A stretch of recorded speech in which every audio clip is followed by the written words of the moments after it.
Assalamu alaikum warahmatullah. Dear students, today we have to discuss about the poem The Voice of the Rain, 11th class, Hornbills. The poem is written by Walt Whitman. Now let me read the poem aloud first.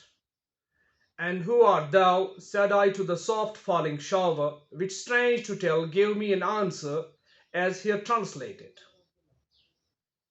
I am the poem of earth, said the voice of the rain.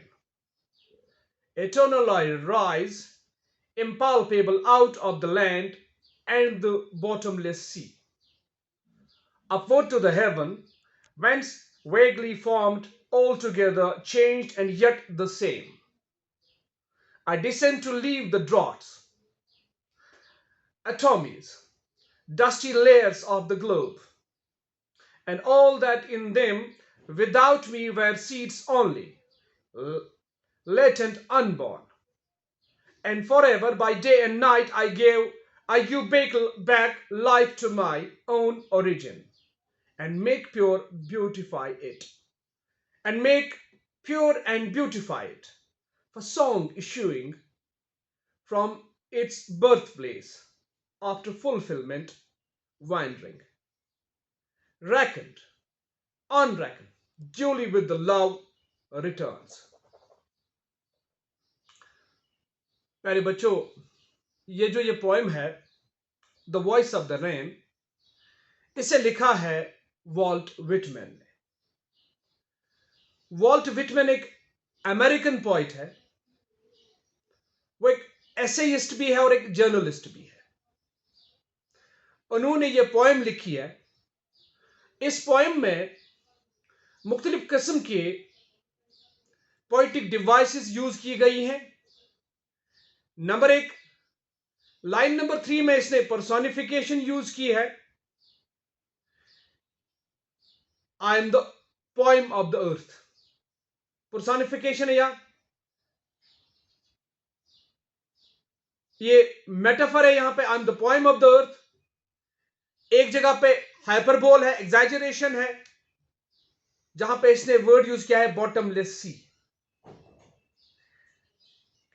इसमें कहीं कहीं जो है imagery भी दी गई है, जैसे soft falling shower. So these are the poetic devices used in the poem. Now let's discuss this poem line by line. And who art thou? The poet asks somebody. Means he personifies something. Said I to the soft falling shower. The poet says, I said to the soft falling shower.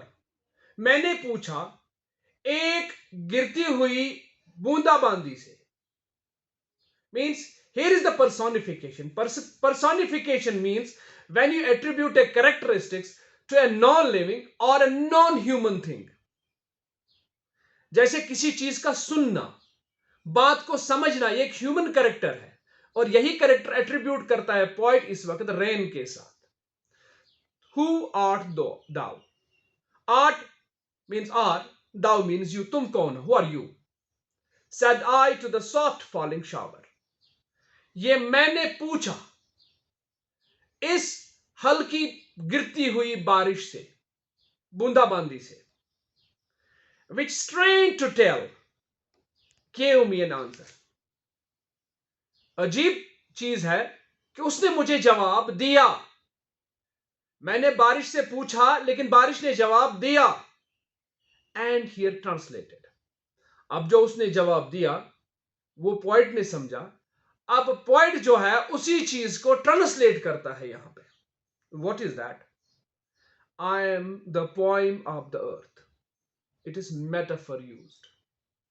यहां पे direct comparison है। बारिश अपने आप को compare कर रही है किसके साथ? Poem of the earth. मैं पोएम हूं, मैं नज्म हूं इस जमीन की। Said the voice of the रैन।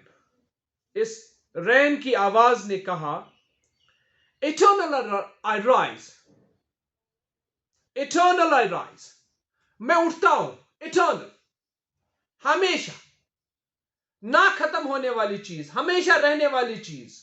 यहां पे एक और चीज आपको देखने की, जो आपने पढ़ा, इवोपरेशन।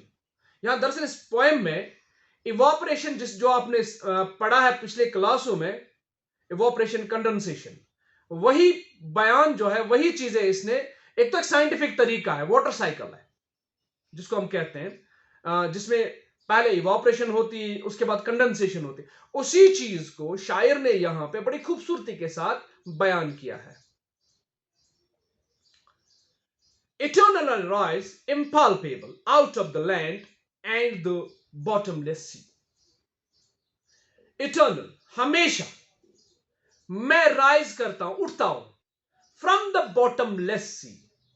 यहां पे जो है, यहां पे एक हाइपरबोल, एग्जैजरेशन की है पॉइंट ने, बॉटमलेस, यानी जिसका कोई बॉटम नहीं है, इसने यूज किया इसलिए because the sea is very deep, so he has called it bottomless. It's called exaggeration.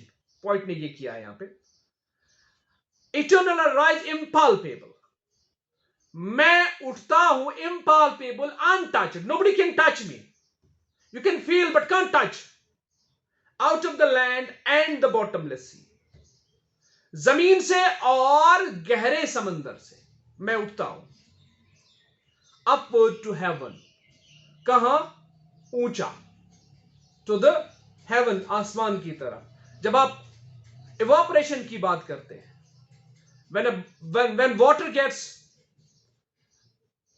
gets hot to a certain degree, near about 100 degrees, it starts evaporating because of loosely connected molecules, ये ऊपर उठता रहता है. और यही जब बड़े पैमाने पे होता है, समंदरों में से, जमीन में से, ये बुखारात में तब्दील होकर आसमान पे चला जाता है. Upward to heaven, whence vaguely formed. फिर ये क्या बन जाता है? अनक्लियर रह जाता है वहां पे. Unclear, vaguely means unclear, formed, all together changed.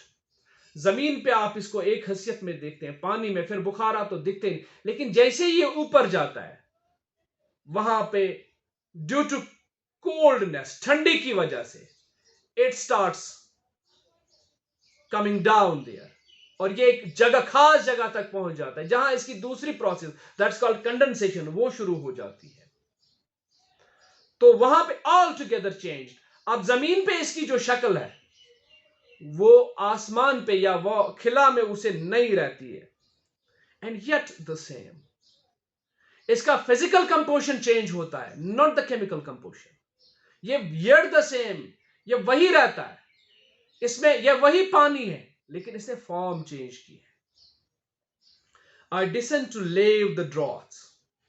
फिर कंडेंसेशन पे दूसरी प्रोसेस देखिए, ये नीचे आता है वापस, जिस सिमत से, जिस तरीके से ये ऊपर गया आसमान की तरफ, वहां एक खास लेवल तक पहुंचकर वहां पे ठंडी होती है. फिर ये उसे किसी खास जगह से वापस नहीं जा सकती, ऊपर नहीं जा सकती, फिर ये नीचे आ जाती है. और नीचे आने के लिए ये क्या करता है? आई डिसेंड टू लेव द ड्रॉट. मैं नीचे आ जाता हूं, वापस आ जाता हूं. टू लेव, लेव का मतलब है वॉश, टू बैथ द ड्रॉथ. मैं खुश्की को तरी में, मैं खुश्की को नहलाता हूं, मैं खुश्की को तरी में बदल देता हूं.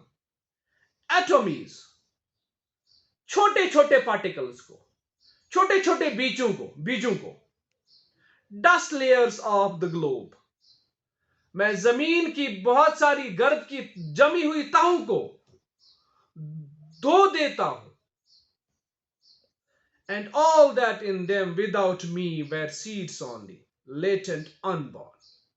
और इस जमीन में जितने भी सीड्स होते हैं, जितने भी सीड्स होते हैं, वो कुछ नहीं है, उनकी कोई हैसियत नहीं है, वो छुपे हुए होते हैं, लेटेंट, हिडन. वो सारे बीज छुपे होते हैं, अनबॉर्न, उनमें कोई पैदाइश नहीं होती है, उनमें कोई शगुफा नहीं फूटता है. और जब मैं आता हूं, तब क्या होता है? And for ever. फिर उस दरख्त का क्या हो, बीज का क्या होता है, दैट स्प्राउट्स, वो फट जाता है, उसके अंदर से वो मेरी वजह से एक पौधा निकल आता है। बाय डे एंड नाइट, दिन रात ये बढ़ता रहता है। I give back life to my own origin, और मैं जिंदगी वापस अता करता हूं। किसको? टू माई ओन ओरिजिन, जो मेरी अपनी असल। पानी कहां का है असल में, इसकी असल जगह कहां है? ये जमीन पे। तो ये जमीन पे वापस आकर इस जमीन को सरसब्ज और शादाब बनाता है और हर चीज को अपनी जिंदगी दे देता है। तो अब इससे क्या समझे?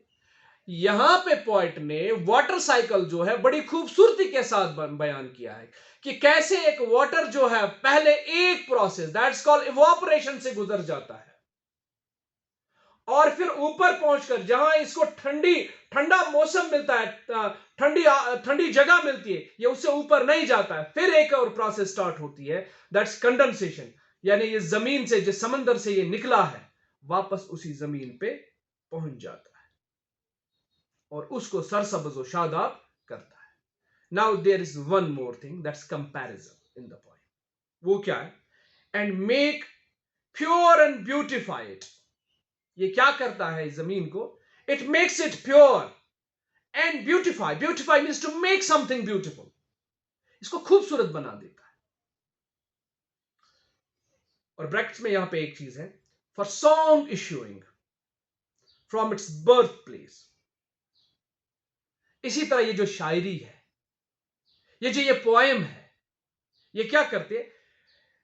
Issuing from its birth place, singer इसको गा देता है, सिंगर इसको गाता है, पॉइंट इससे बोलता है, singer point what ever that is, वो इससे गाता है। आफ्टर फुलफिलमेंट वैंडरिंग, ये किसी गाने वाले के मुंह से जब अपनी मुतरन्नम आवाज में इस गाने को गा देता है, ये गाना लोगों के दिलों में जाता है, और जब ये लोगों के दिलों में जाता है और वहां पे खूब सैर करता है, what in return it gives? For song issuing from its birthplace after fulfillment wandering, reckoned or unreckoned duly with loud returns. तो ये सॉन्ग जो है, ये उस गाने वाले के लिए, ये उस कहने वाले के लिए, उसको उस सॉन्ग के बदले लव से भर देता है। Now there is a comparison between the rain and the song. जिस तरह जमीन को जो है ना, जमीन से निकलकर ये बारिश, ये पानी है, ऊपर चला जाता है, फिर वापस आता है, बारिश की सूरत में गिरता है जमीन पर, यह जमीन